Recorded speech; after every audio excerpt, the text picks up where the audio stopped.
So I have got the airbag unit off of a Golf steering wheel, okay, and I'm putting this steering wheel into my transporter.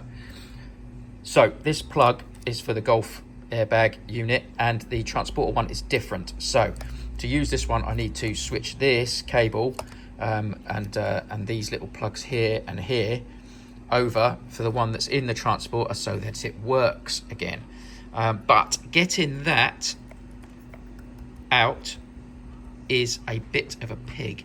So here's the video. You get a little screwdriver like this and you get in, there's a little gap there, you get in there and you lever that up.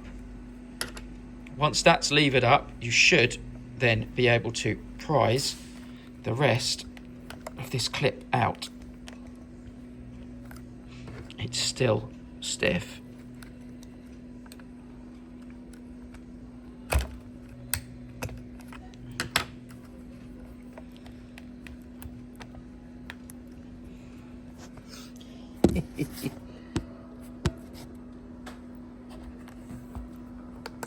There it is, there it is, just needed 2 hands. So that's now out.